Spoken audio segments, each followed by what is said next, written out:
assembled here to understand the grassroots to global journey for our esports and the opportunities that we have in India. To present and moderate the session, we have Zara Gonzalez here, who is a CEO at LXG. I would request her to join us on the stage. And I also request Zara to introduce herself and the panelists, please. Hello, everyone. Thank you so much today, of course, to take out the time to come here. It's going to be quite an exciting panel, if you ask me, because the topic is such. Grassroots to global is something that we have tried to see India reach for a lot of years now. And finally, we've reached this day where we're going to have this topic spoken about, understood better, and also come to conclusions as to where this would lead over the years to follow. My name is Zara. I have been a gamer for the last 15 years. I have been working in the industry for the last 10 years. And surprisingly, the first time the India Gaming Show happened in 2017, I came here as a caster. And just like you hear all this noise around you right now, I was among that crowd sitting there casting a few games. It was about, I think, 10 games that I casted that day. So from 2017 to now, I've seen India Gaming Show grow miles and leaps. I have seen these venues really become bigger and bigger, more tech-centric. You see some really huge brands that have come in. And that makes me remember the fact that the vision we saw as a country in 2017 has really changed the game now in 2023. My company, LXG, League of Extraordinary Gamers, works very closely with grassroots level gamers. Our focus has always been players who are casual, players who are entering the market, and how do we cater to them? How do we serve them? And today, the interesting thing is my whole panel that is joining me is extraordinary. They are visionaries. They have accomplished goals and milestones that I will talk about through this whole 1 hour. And overall, they're also people who work in different parts of the ecosystem and are building it in their vision. So before we move further, let me introduce my panel. I'm going to start off by calling in Shivanandi on the stage, Piyush Kumar, Rohit Jagasia, Firasid Durrani, and Vaibhav Dange. So as you know, ladies and gentlemen, the noise you see on the side from Sky Sports, we do have their CEO and co-founder sitting right here with us. Shivanandi, very, very well known in the Indian ecosystem. Piyush Kumar, of course, he's the founder of Crowd Control. They are doing some great work as of now in the Indian ecosystem at a grassroots level. Rohit Jagasia is the founder of Revenant Esports, one of the teams in the country that I've known the longest. Even I've seen them through the times of 2016, 2017. Their team has always stood strong. Firasid Durrani, of course, this name is very well known in the live streaming segment. He's the co-founder of Loco. And Vaibhav Dange, of course, founding member of Federation Esports. So that's going to be my panel for today.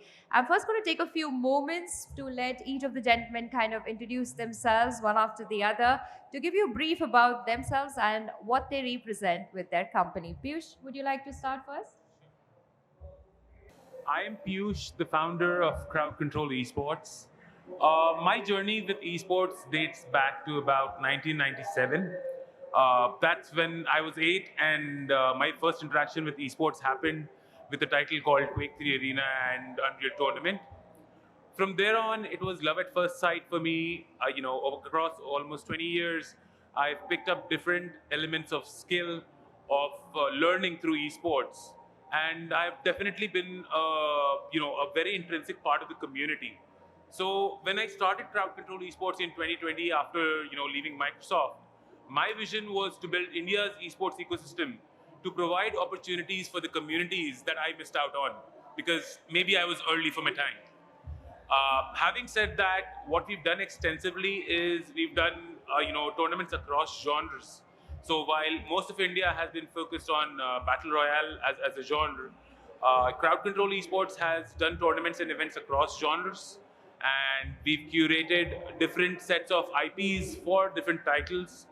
We've curated elements of skilling and learning through esports, having done a pilot for specially abled children, where we were able to successfully impart cognitive, affective, and psychomotor skills to them. And of course, that set of skilling and education is not just for the specially able; it is for learners across age groups, across not just schools or institutions, but also corporates, also places where technology adoption is required, where you want to take a gamified approach to teaching and skilling. So that's all. I would really look forward to having an exciting panel here with the rest of my panelists. Over to you, Firasat. Thank you, Piyush. So yeah, my name is Firasat. I represent Loco. Loco is the world's largest independent live streaming platform. We have been serving the esports and gaming community in India for the last 3 years. Some of the largest events in esports and gaming have happened on Loco with the help of our various partners, some of whom are also on this panel right now. I'm looking forward to an exciting panel discussion with everyone. Thank you.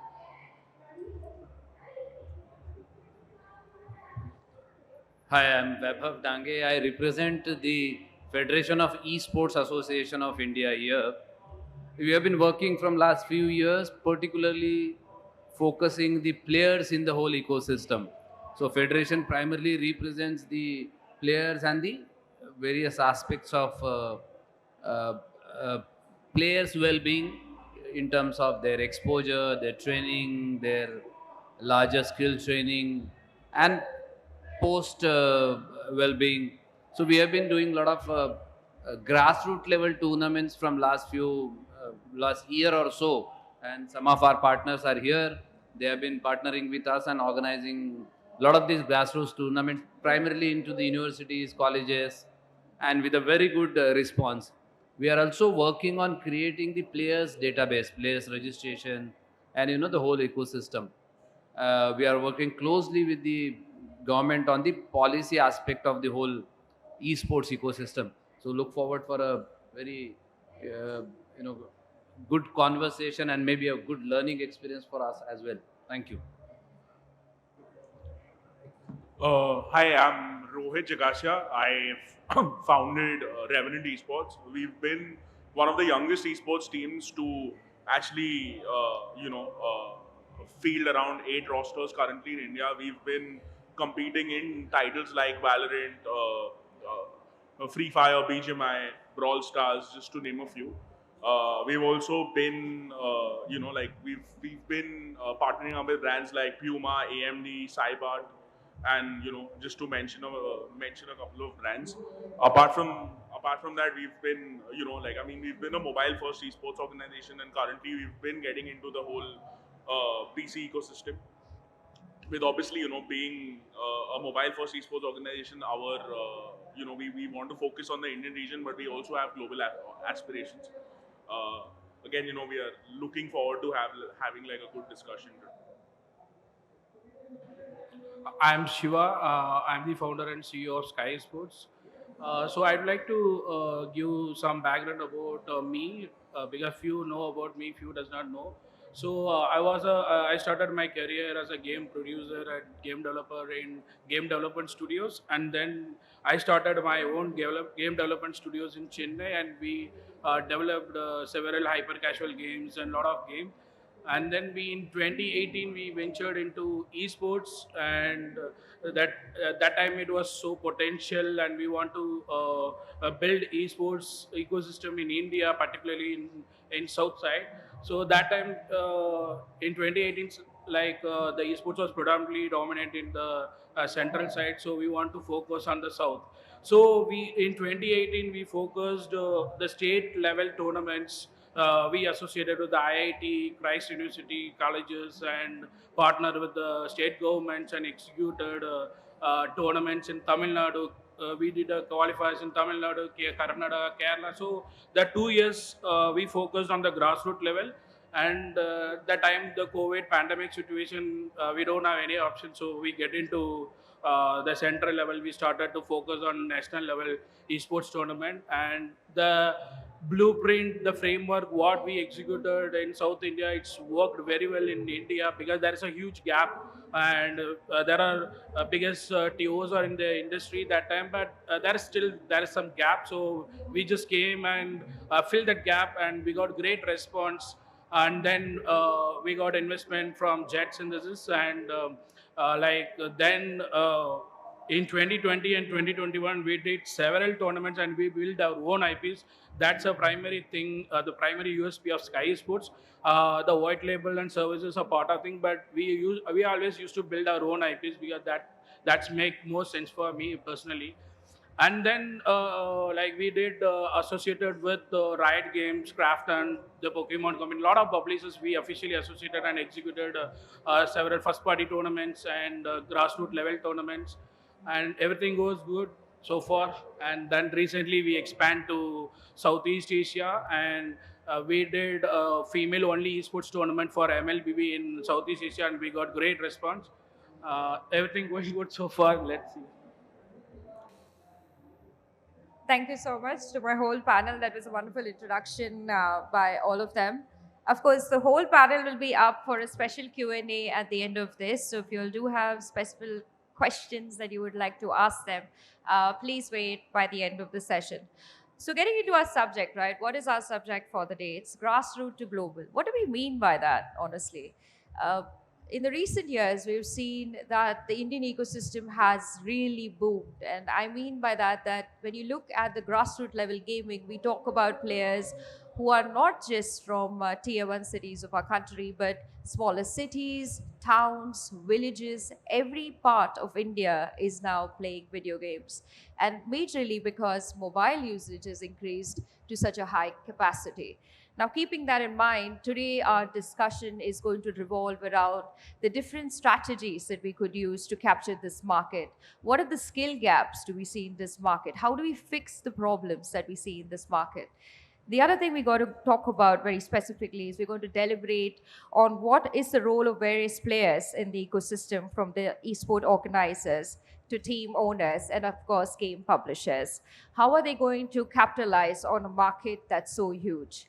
We're going to close this discussion today, of course, with the thoughts on how specific activities that are taking place right now are tipping that iceberg at grassroots potential. So these are the 4-5 topics we are going to be talking about. I want to start off with Shivan Nandi, CEO, co-founder, Sky Esports. What do you think are the skills required to work in the esports industry in regards to esports tournament organizing? Everyone wants to get into esports to execute esports event. That knowledge in gaming is very much important. Even you are doing your degree or school or whatever it is, not doesn't matter. You need to have a deep knowledge in the gaming. That's how it works. So it's not like we can hire random people to broadcast or casters. Or it won't work. So because gaming is something different from cricket or football or any broadcasting, so you need a great knowledge, and also like you need the entire 360-degree has to work in any esports event we want to execute, right from the PR, marketing, production, execution, even everything has to be materialized properly. For that, you need a proper esport gaming knowledge, right? So that's very important. As per you, where do you see the gaps as of now in the market when you are hosting events? Is that you don't have enough volunteers, the right tech team to back? Do you think at a grassroots level that could be fixed as a problem? See, gap. There is a lot of gap in esports right now, particularly for particularly for grassroots. Right now, esports is predominantly look like a elite, only for elite. The guys who having the proper PC, big PCs built and the high-end mobile device. So they are only used to play the esports, so participating in the esports. But it should not like that. Like we need to bridge the gap between the grassroots. So we need to go into the amateur level tournaments and mid-core. How it will happen? We have to build the state-wise. First, we need to start from the district-wise, state-wise, and then zonal wise, then has to start from the college. So for that, esports has to be has to esports for all actually. True. And Piyush, would you agree to what Shiva is saying? The fact that you do a lot of events yourself, both digitally and physically. Have you seen this gap in the market? And since you work with a lot of young gamers yourself, how do you see these gaps filling? So yes, short answer is definitely there are many obvious gaps in the ecosystem. When we talk about professionals, I think there is a lack of professionals dedicated to the esports space when it comes to broadcast, when it comes to design, when it comes to even athleticism, right? Playing is one aspect of it. Winning tournaments is one aspect of it, but behaving as professionals, as athletes, and the right set of grooming, the right set of support staff is just as critical for esports to survive as a sports. And it is the next generation of sports. And I would go back to Shiva again on just to understand, like, since your company is one of the top companies in the country, what are you doing as a company in this time to fix these gaps? Again, like we are connecting the brands and the players, publishers between the players, brands versus esports tournaments. Not so right now only endemic brands are working. Supporting the esports tournaments, we need to build, we need to bring non-endemic brands. So we are working, it slowly grow, and like we are working with FEI. We did a real cricket tournament, and we did 25 states. We did a qualifier in association with the FEI. We got great response. So there we are connecting the bridge between the families and the gamers, and then everything is going on. I see. Next, I would like to come to you, Firasat. With regard to esports, could you give us a growth in viewership in the last few years? Well, it's been tremendous, and frankly, that's what we base the success of Loco on. Unlike traditional content platforms, we didn't sort of try to base our entire growth on content categories that already existed. We sort of we believed we had tremendous belief in the future of the numbers and as far as esports content viewership is concerned, and that's how we latched on very early to the ecosystem. um, Loco's entire growth depends on the trajectory that esports content has seen in the last few years. I remember looking back at 2019 when the only tournaments in the region or in the entire South Asian region were a couple of official tournaments. But up until a few months ago, you could wake up at 8 a.m. and there'd be a tournament on Loco. You'd want to have lunch at 12 p.m. and there'd be a tournament on Loco. Irrespective of the time and the place, from having zero tournaments available in this region for a particular game to seeing tournament organizers come across from all over the country in order to create content on your platform, outside of just merely viewing the numbers. I know a lot of us have seen high flying numbers, like it's a $1 billion industry. There are 500 to 600 million gamers here. This is the world's largest consumer of games in the world as a country, etc., etc. But some of these things are visible in minute details. For example, even on this panel discussion, Shiva represents not just a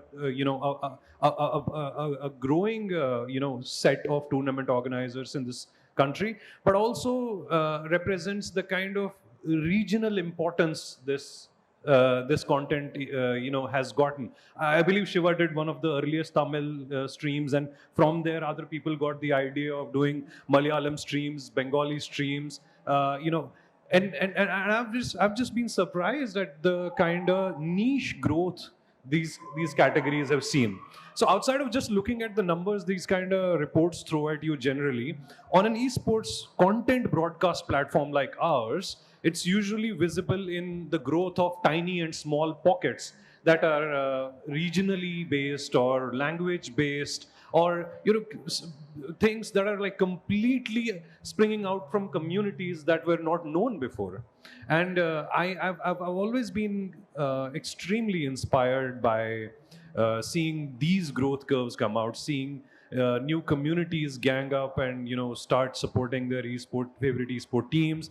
I've seen communities come up and raise money for charity. I mean, back in COVID, who would have thought that was possible, right? I mean, we used to have cricket players do that. We used to have Bollywood celebrities come out and raise money.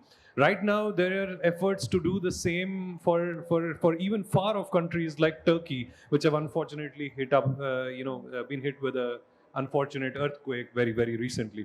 So I've witnessed tremendous growth, and in a nutshell, that's what Loco uh, attributes its success to. But I've always directed people to look at these niches that have come up rather than just the creamy numbers at the top, because the niches are actually very interesting, and they have been, to be honest, really interesting. Absolutely. We do see a lot of variety of content also that comes out from region to region. And just a quick follow up on that question. I was quite intrigued to understand what is the percentage of growth that you can attribute when you talk about the grassroots level? Well, for grassroots level, Yeah. see, there's that's where it all falls through. Yeah. I believe esports content in India is new, absolutely. So it is by the grassroots, but not for the grassroots. Got it. That's I think the main problem that we have in our industry right now. Esports is by grassroots. What I mean by when I say that, there are no big banner production houses producing esports content.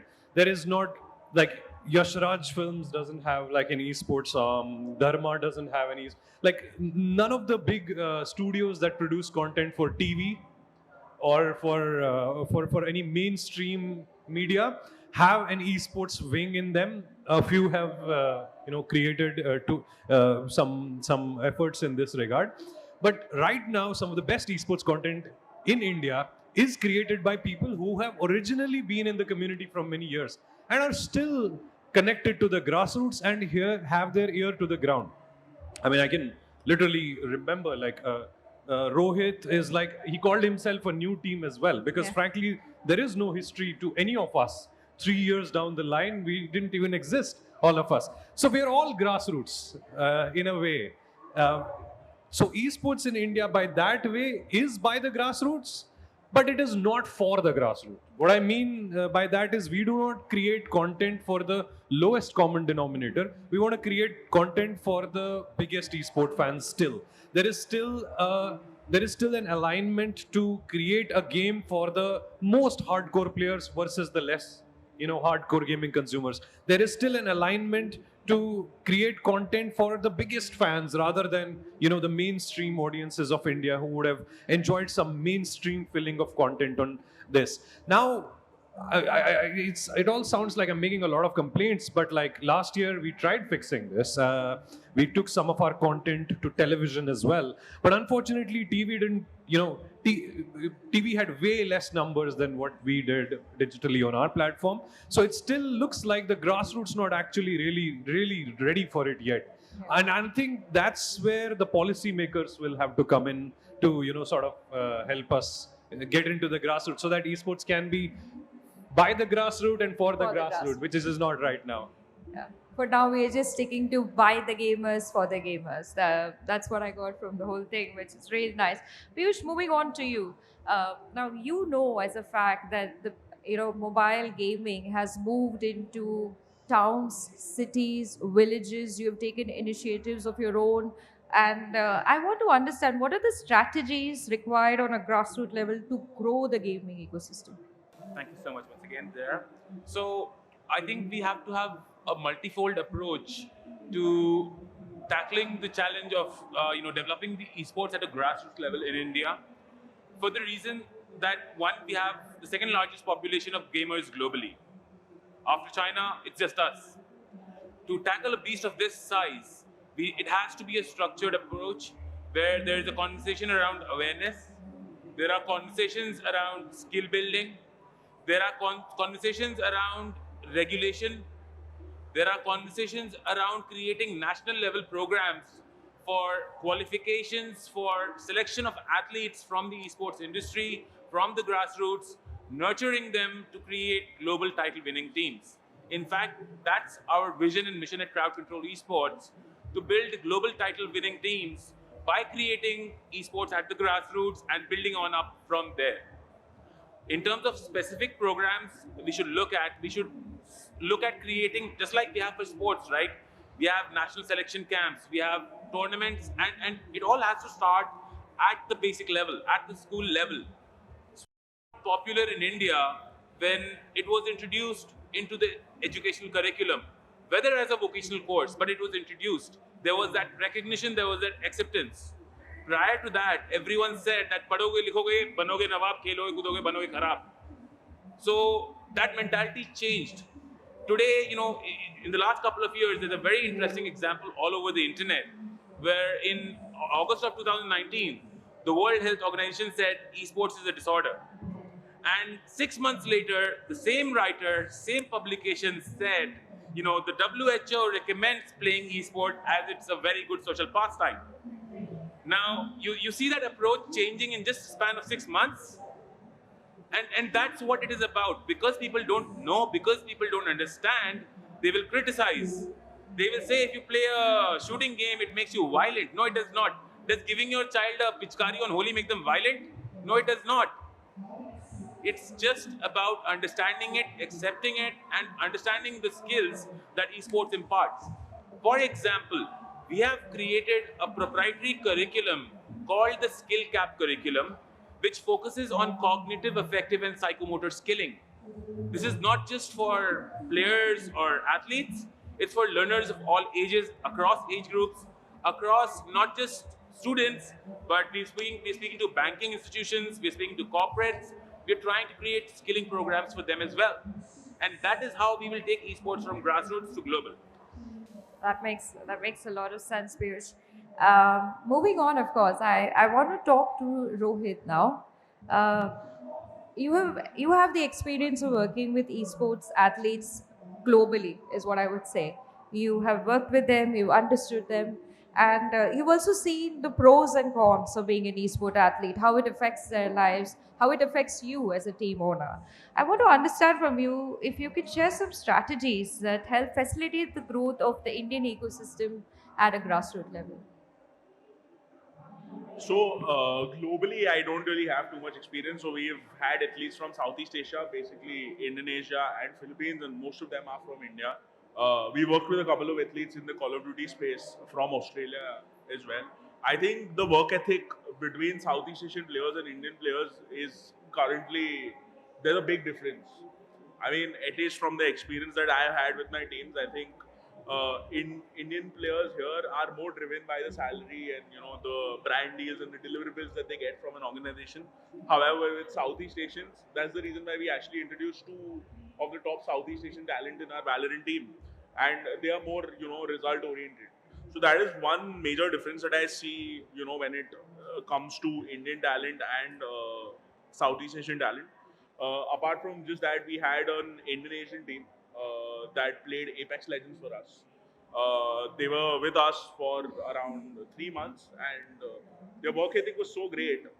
They used to practice, and they used to do their scrims, WOD reviews for 16 hours a day. And 3 months of being under our banner, they actually made it to the ALGS at Stockholm. So I mean, the main thing that I see in athletes, in India, there is work ethic that is really, really something that I think all organizations should work together. Apart from just that, I think there is a lot of the churn of retaining athletes is very hard. Honestly, in the esports scene currently, we've never really had an athlete leave us until we wanted them to leave us. But for other teams, we've seen that players just leave one team and just hop to another team without actually having like a proper transfer window or some sort of respect to the contract that they signed with the and that's where I think the policy makers will come into play and help organizations because I mean then it just doesn't make sense for teams to invest from the grassroots, because then you're starting to invest for a team from the grassroots, and then eventually when they actually reach at a decent level, there's another organization that comes and actually picks the team up. So I think apart from just all of that, we are also looking at working on a couple of IPs to help grow the entire grassroots talent, to come and probably get like a professional contract from Revenue. But yeah, that's about it. Yeah. I mean, I heard you mention policies, and I would like to move to Viper next regarding that. Being a part of a federation, gaming is so new. I want to first understand from you, how do you see esports as an opportunity? Thank you. I think all our panelists will agree. The requisite probably infrastructure for the esports is growing like a wildfire. So I think it's all the stakeholders in the ecosystem. It's the onus is on us to ensure that we get take esports to next level at whichever fastest possible pace we can.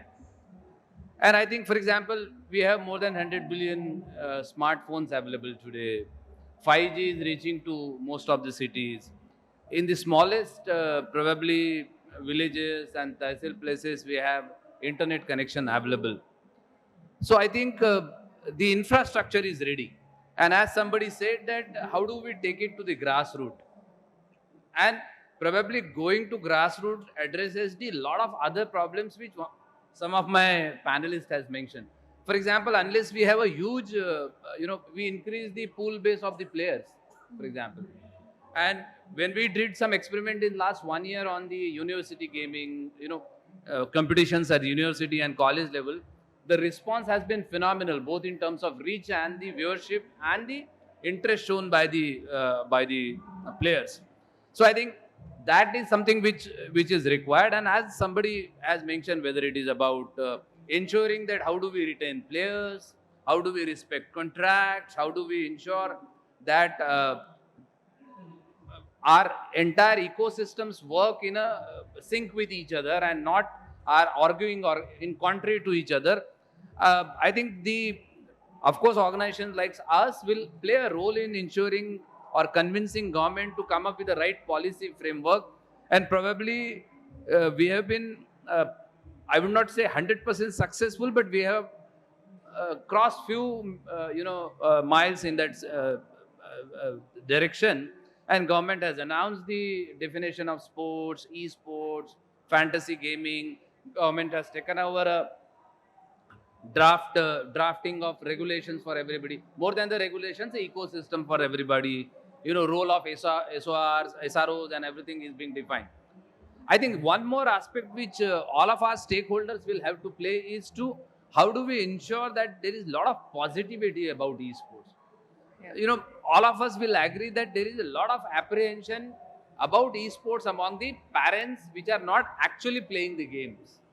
But they are a very important influencers on esports and particularly on the players.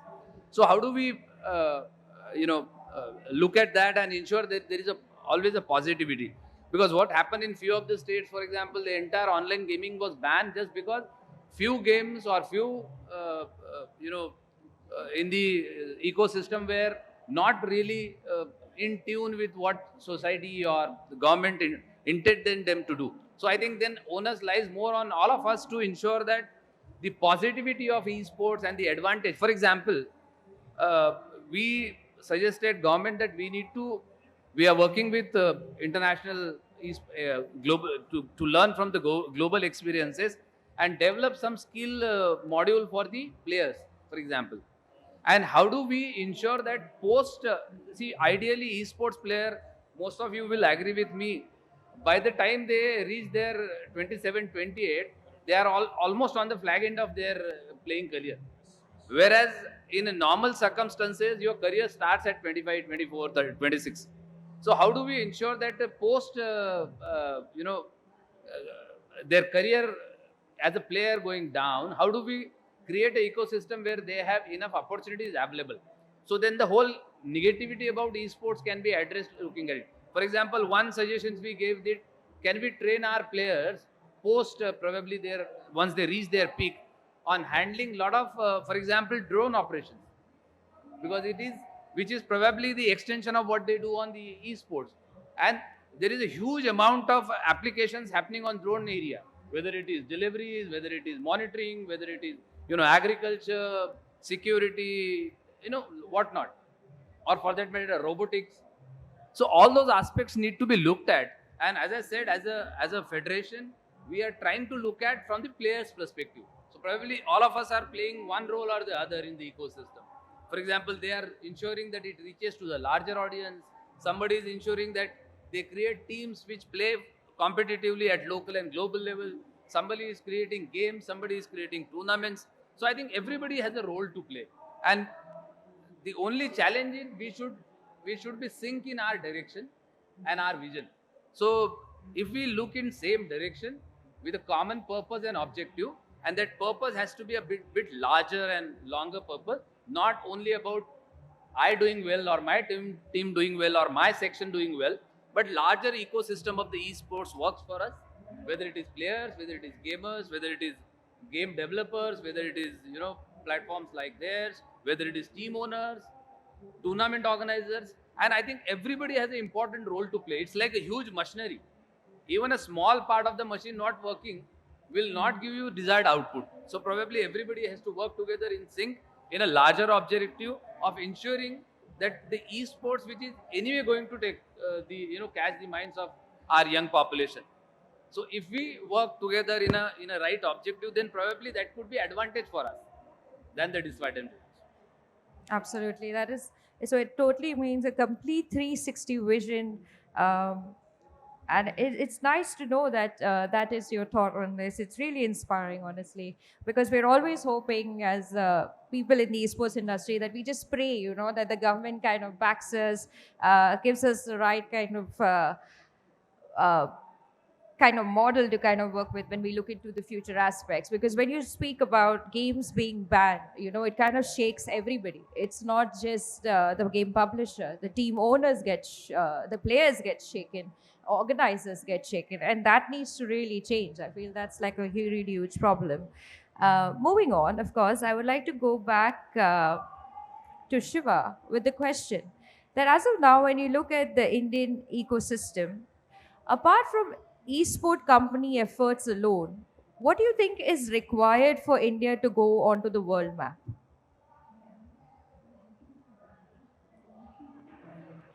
Apart from esports, No, apart from esport companies, who else do you think is required to join this ecosystem to take India to a world map? see, apart from we have to build the relationship with the governments, and then federation to the related to the governments, and we need to associate with the esports athletes and the pioneers of the thing. So everything has to cumulative work. Uh, that's how we can bring that. All right. First, Rohit, I want to ask you this out of curiosity. For the players who come from grassroots level, right? You see them grow, they become really good at the game. If they get chance, they get lucky, you will pick them up in your team. But say this player has come out of nowhere and he's not backed by anybody, right? How does he get into the eyes of someone like you who kind of, may pick him up? And if he does not get picked up, what are the tips or tricks you can share with us to achieve and maintain the global standards for this grassroots level player who's coming maybe from a much smaller city from India? So initially, when we started off Revenant, I think we've been the only team to actually not start with PUBG back in the day. We started our brand on Call of Duty Mobile, and that's where we actually, picked players who were very good individually, and very, very solid individually, and they actually went on to represent India in the World Championship. But after that we did start working. We did start working with other athletes, and then we stopped going down the grassroots level. I mean, it just from a team point of view, it was easier for us to invest in rosters who are already playing together. Maybe even though if they were like underdogs, what they call them in the esports scheme of things, when they just started off, but they already have like a sync, and they already have their call outs and everything already sorted. So we generally pick up teams who have been playing together, and then we keep building on the team. But we've changed at Revenant. We've changed our approach of picking up individual talent from the grassroots ecosystem. But since we started the company like that, we are working on a couple of other IPs, and building a scouting team where we can actually start hosting academy lineups and everything.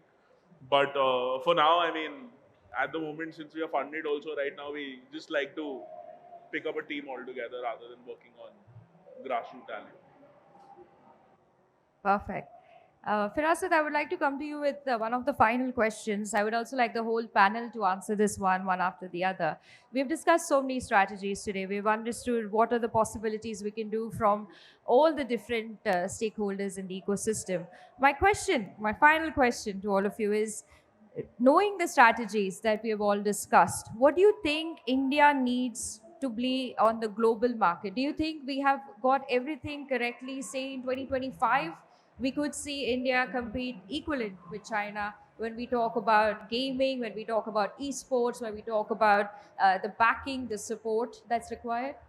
It's a good thing that you asked this question with China uh, for many reasons. Because to be honest, for Indian esports to get to the world, I think two things are really very well required. One is very simple and very boring, which is that we show our support to the current players in this ecosystem.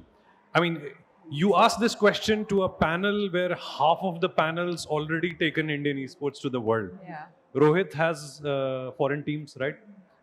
In Europe, in Southeast Asia. Shiva has done tournaments in Southeast Asia, is produced content. So Piyush has created a learning program for. He had that thing where he used to say, I can teach anything via esports to children, and he has created learning programs for specially abled children, etc., etc. That is already something I've never ever seen or heard of anywhere in the world. So if you think about it, half of this panel, or more than half of this panel, has already kind of taken Indian esports to the world. I think the real answer is in the second part of my answer, which I was, when I said there are two reasons. The first one's quite boring, which is support everyone on this panel. And the second thing is, I think now it's time for the government to step in and try and give esports a major stability and growth on its own first, so that we can flex and take esports to the world. I think until that happens, all of our dreams and hopes and propositions for taking esports to the global stage will always be sort of hollowed out. And I think if and I see the government really working on in this direction, despite the Asian Games being in the COVID times. I think we had made efforts to create our own rosters for those games. Despite those games being suspended or banned in these regions, the government had shown some support to send our own players so that they can compete at a global level. I think outside of this, the government has taken a couple of steps in the beginning of this year to start the conversation on regulation, etc., etc. And I see a lot of positivity coming. But long story short, in order to ensure that Indian esports gets to the global stage, I think we have motivated people enough already who are capable of doing that. And the reason for that is very, very simple. None of us invented esports. We learned how esports is done looking at other countries. And then we only figured that we'll do it better if we create content for ourselves on our own, if we create games on our own. And that's what we are on the basis and on the verge of doing. Even in game development, last year, I think, last year or the year before that, Raji went global and did very well. It was from an Indian game studio in Bangalore. A lot of big titles are still expected to come in, but I think it's only the public and the government support that will sort of take esports to the world. Everything else is sort of aligned. Okay. Anyone else absolutely. wants to contribute to that? We can. Just to add on to Firaz's point, I think we all spoke about our respective strengths and what we do. But I think we missed one very important point, what Zera does. I think, cafes are a very intrinsic but under-recognized part of the ecosystem which help it grow. Just like you cannot play cricket without a cricket field. I mean, while we take it for granted that, you can play esports from the comfort of your home, that's not the ideal environment, let me tell you. You need the right sort of environment to be actually able to grow in this, just like you would for any other sport. And the reason why I continuously call out, the similarities between sports and esports is because it's a competitive skill-based gaming. There is no element of luck in esports. So it is just the same as any other sport, except that the playground is virtual. Nothing else sets it apart. And in that, the cafe ecosystem plays a very important role because that allows people who do not necessarily have the money to buy a high-end PC or a high-end phone to go and access that infrastructure at an hourly rate of, let's say, $20 or $50 or $100. And that's where it starts. For me, that's where it started way back in 2006 when, I wanted to game at a professional level. I was a competitive Counter-Strike player. I was a competitive Dota player. But to be able to access those resources, I had to go to a cafe because घर पे रहूँगा, कभी mom बोल रही है दरवाजा खोलो, कभी dad बोल रहे हैं phone उठाओ, कभी कुछ हो रहा है. That's not how you game. So I would definitely want to call out that as one very important aspect. And then second, of course, as Firas correctly mentioned, I think the government really needs to step in.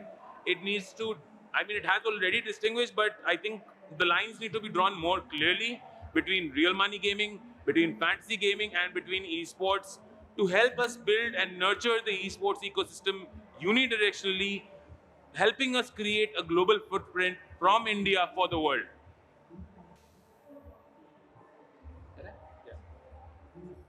2 points I like to make. One, taking forward what he suggested and emphasizing, I think we need to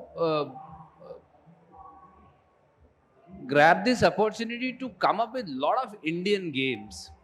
I do understand that we'll have to compete the international games on a global platforms, whether it is Asian Games or Olympics or all international platforms.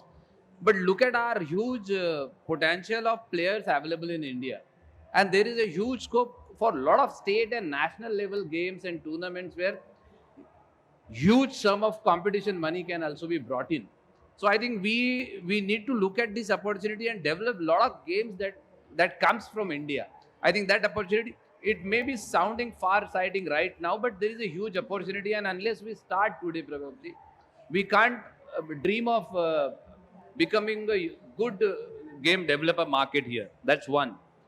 Point two, I think is we need to, being a esports player, as he said, we are purely a game of skill. There is no chance, no fantasy involved in this. And I think, unfortunately, in our country, in most of the sectors, we have been quite shortcut makers for the success. And that has always damaged our prospect at the global level. So learning from our other experiences in other sectors, we have a greater responsibility as the esports stakeholder to convey not only to the people at large, but even to the government that there is a difference between game of skills and the other fun games. And we have no problem people paying fun games. They have all their right. We have no problem gamers coming up with fun games and everything. There is a market for that. There is a space for that, and they have all right to do that.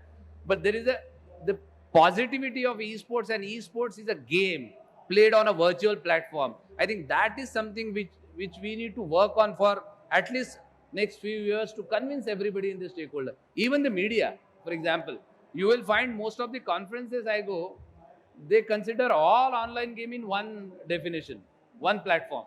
So I think that we need to continuously emphasize on if we want to push for our presence at the global level. Absolutely. I think I'm going to speak from a team ecosystem. I think like how cricket got, cricket became a spectator sport and it became mainstream after that. After winning the 83 World Cup, I think one Indian team needs that 83 moment for, esports to become more massy in the country, even though it is massy. But I think for it to actually be recognized as a spectator sport in India, I think one team just needs that 83 moment, and I think we'll be good to go. We'll see non-endemic brands entering the space. We'll have endemic brands still supporting us. So I think that's the only one thing that a team requires. Sorry. Yeah, I would like to add one point. So for esports players, teams, everyone is playing a game which is developed by other countries, right? But I have a personal wish. I want to make a esports tournament global level with Indian indigenous made games. Okay, so right now, if you take real cricket, is the only esports game right now in India which is doing fair. And right now, we have recently partnered with ISF, Asia Open International Esports Federation, and we are forcefully suggested real cricket to be a part of. So right now, PUBG Mobile, Dota, eFootball, and we added real cricket on top of that. Now, International Esports Federation has started to think about real cricket. You take Asian Games, Commonwealth, nothing Indian games. So going forward, the game which is developed by India has to represent Asia Games or Commonwealth, whatever it is. Absolutely. Piyush, you wanted to add one Just other to thing. add on to Shiva and Rohit's points, right? I think one of the most important things in terms of awareness and recognition is we need to ask ourselves how many of us know we won a bronze at the Commonwealth Games in esports. We won for a title called Dota, defeating New Zealand 2-0. How many of us know Rohit's team represented us at a global championship, which is the Pokemon Unite Worlds? And they deserve that recognition for having worked so hard and reached that level of success. We need to bring awareness around that as well, just as much as we need to bring awareness for esports in general. Absolutely. And that, of course, my very amazing panel. From LXG, of course, I just wanted to add that when we talk about grassroots level gaming, our focus, our mission as a company has always been to target the players who don't have equipment, right? And that's why we have gaming arenas all across the country. We try to make sure that every gamer has a chance to try a PC, come play games, meet new friends. We've gone ahead and also for this year hosted the India LAN Gaming, which is going to be in 30 cities. It's going to have a lot of different young gamers come in for different titles. And that's where I think all your teams will be able to also find your new athletes, right? It's very important to also have a place where you can build the next set of athletes, because it's one thing to have great athletes, but like even Vaibhav mentioned, the fact that what happens after they are 25, 26? Who's going to be the next set of esport athletes that come to the market? And there's someone who needs to kind of make sense of that, give them the opportunity to at least try that out and think to themselves, okay, maybe I'm not into cricket so much. Maybe I like playing Counter Strike more, you know. So that is an achievement that I would say, as a company ourselves, it's our mission to kind of make sure that for the last 8 years we've served gamers through gaming cafes.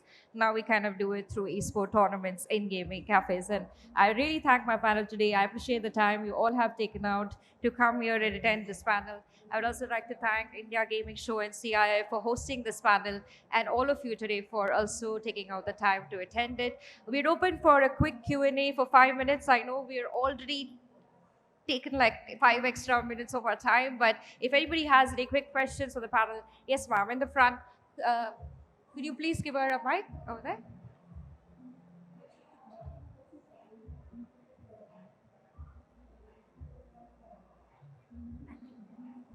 Audible? Yeah. So, hi, I'm Orithri from PwC. Now, one thing which I would like to ask, especially to Piyush and Mr. Vaibhav, one very important aspect of the ecosystem is the fan base.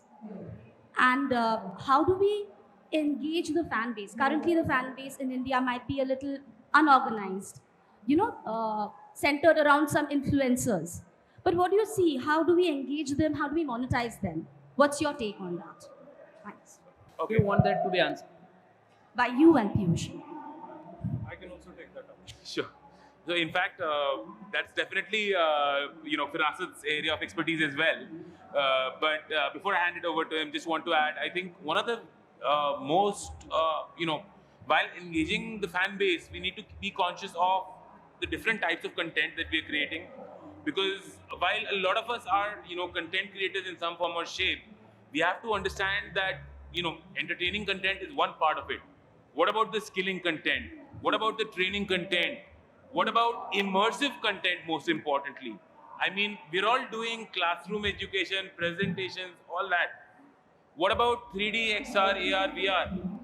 I mean, we have definitely in the last couple of months paid very special focus to that as Crowd Control Esports, where we are categorically trying to create content for Khelshala, which is our education and skilling wing, which is very immersive in nature, which leverages the modern technology of XR, AR, VR, and 3D to create not just classroom level education, but very immersive, content-based practical education.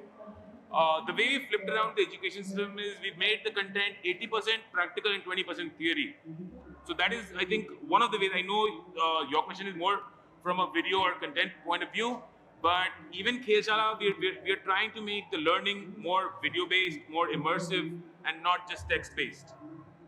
Yeah, I wanted to, because we're trying to, do the same at Loco, day in and day out. On the supply of esports content, everything is pretty much sorted. I mean, we have tournament organizers all across the country, creating different kinds of content. We have players, publishers have shown up with various games. But the fan side of it is actually the biggest experiment, if you really ask me.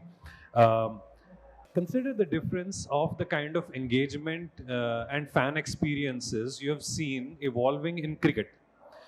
In the 90s, you used to have a television broadcast with a picture-in-picture show of when they used to hit the ball and go for a run. I used to see a picture approach. One camera would follow the ball and the other would show the cricketers running between creases. That was the height of production.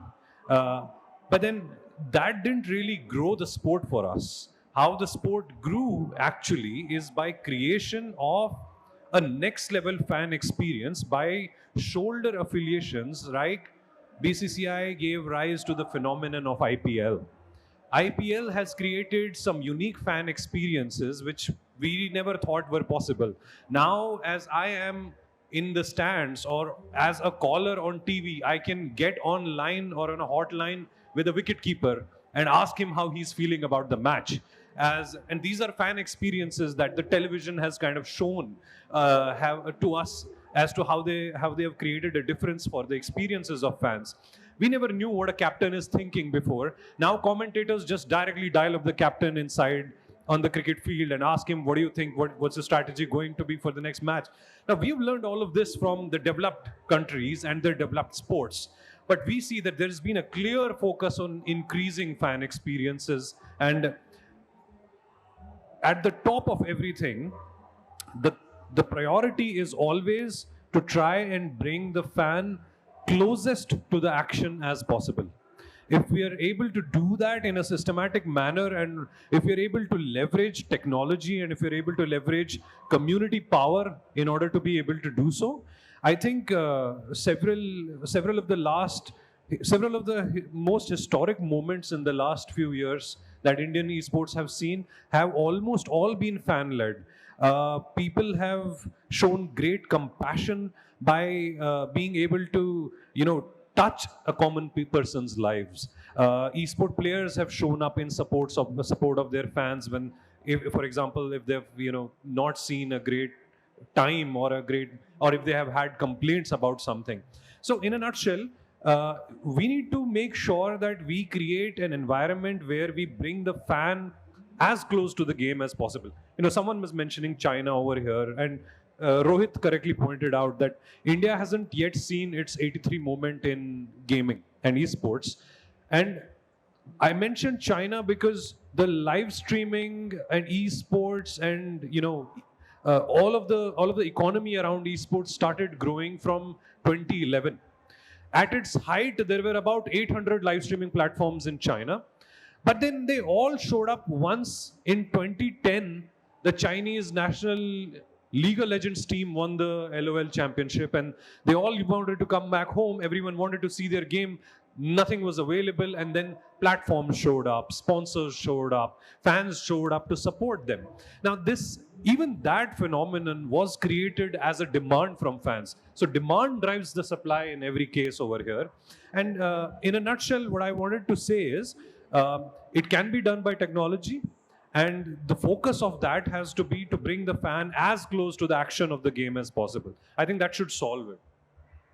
I wanted to ask, how close are we to actually developing that awareness among basically just the general crowd that this is like, like any other sports, this is also a form of sports. You actually need mental concentration, you need focus, you need to be able to work as a team, right? So, how close are we to getting that awareness? We're very far, but yeah. Yeah. I think one, if you talk about the awareness, right? In the last 6 months, we've seen multiple events coming up dedicated to esports and gaming. So that plays a very, very important aspect. We've had, of course, the Indie Gaming Show, multiple others in the past couple of months. That is one aspect. The other aspect is we need to, I think, one of our panelists mentioned how important a role parents play in esports.